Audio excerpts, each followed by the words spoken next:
this COP needs to deliver. We know now from different reports, the latest one on the IPCC, the development report, show that we are in risk of missing the Paris Agreement, and we actually have, in 13 years, we are going above 1.5 degrees if we don't improve what the world is doing. So we should be concerned. This needs to be a success. Otherwise, we have a very difficult time ahead of us. And on the other hand, I think the European Union should be confident that we actually managed this year to conclude the climate law, but also start the work with the climate package. And I think this is a leadership that the European Union can work from and show that we are doing homework now. We've seen almost all summer heat waves, fires, floods all over the world. So people are more and more aware of what climate change, how climate change can affect their lives directly.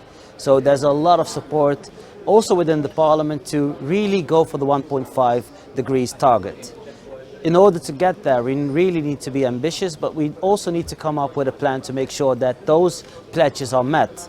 This will be, I think, one of the complex things during the COP26. Can we make sure that the national determined contributions, the pledges of each country, will they be sufficient to meet the Paris Agreement? We're not there yet, and this needs to be a focus point of the upcoming climate conference.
We have almost all the technologies to go greener and to go climate neutral. It's not only to go greener, it's to go climate neutral. But we need to change the rules of the game to make sure that all the good technologies, the zero carbon technologies, can be deployed massively at speed. And that's the core of the Green Deal. That's why we are changing the rules right now on carbon pricing, on industry, on cars, on energy, and so on and so on and so on. It's brand new. It's massively different. So that's why I can hope that it will bring real change over the next years.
For the first time, we are going to change the standards for CO2 for cars, and in 13 years, we are going to change completely the largest industry in Europe, car industry, to move from fossil cars, the ones we know today, to fully electric cars 100%.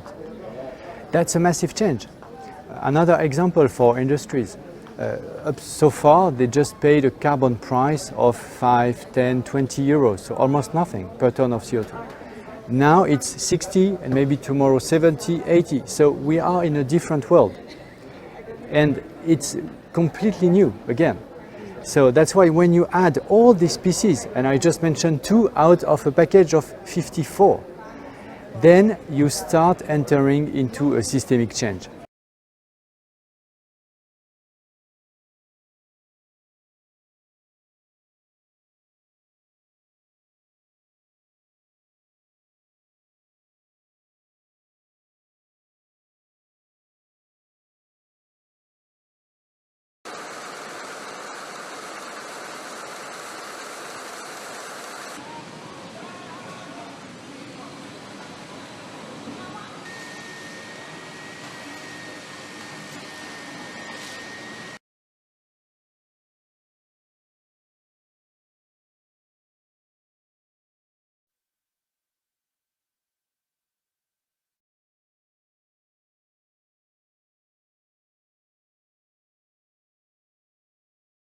Any used garments. We upcycle them into a new biodegradable raw material, which has the same or higher quality than virgin pulp.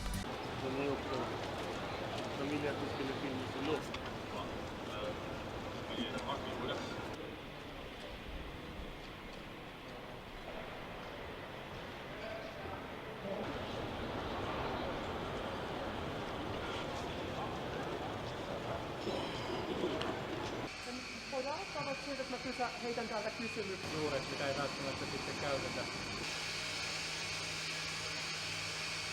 And here there's the supernatant system.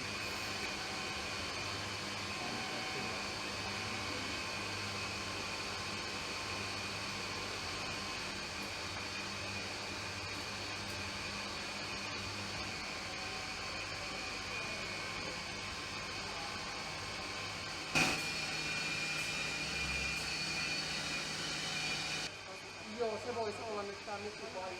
Be integrated into diet or jotain tämän Tastes like noodles. Vessassa tein tällaisen, saatiin talteen.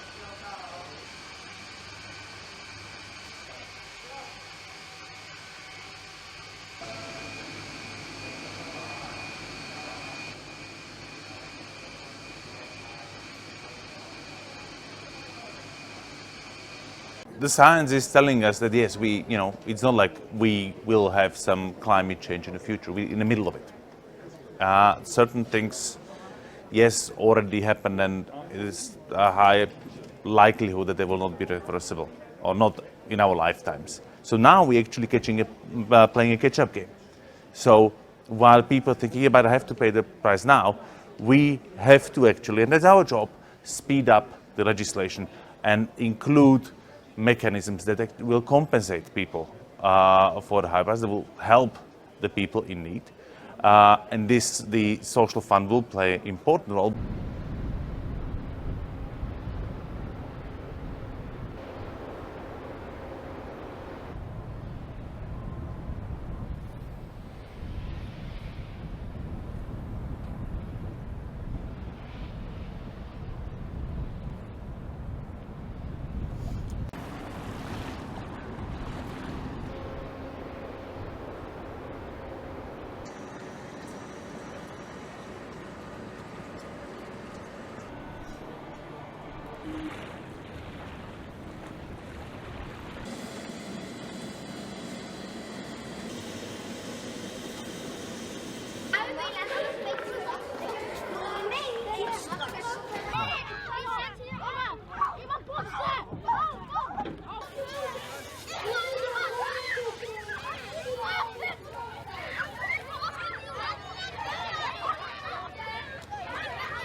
we need to make sure that people become sustainable without actually thinking about it too much. So if the way you move from city to city, if the most affordable way is also the most sustainable way, people will become sustainable automatically. If isolating your house is very smart from a gas bill perspective, people will choose that option. And we need to make sure that those options are on the table and that they are affordable and accessible for all citizens in the EU.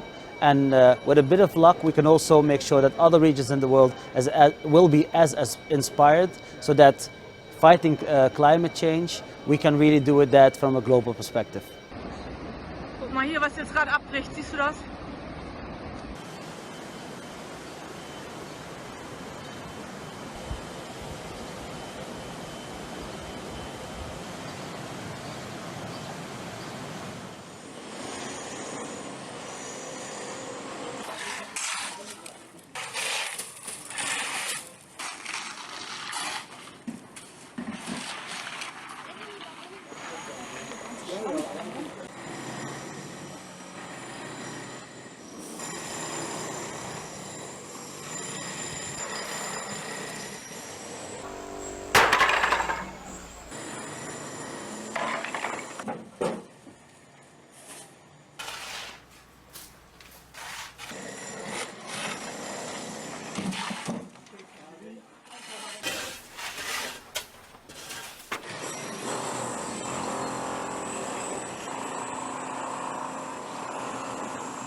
We have seen the floods over summer in Germany, Belgium, the Netherlands. We see in Spain, Portugal, these big fires killing forests, but also endangering people's lives. What we see here is just a small bit of what people expect in other parts of the world.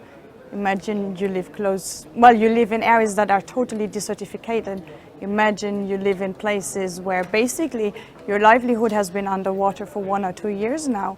And we are rich countries. We have a lot of money. We had a lot of capacity to do adaptation. Others don't. For them, it's really killing them.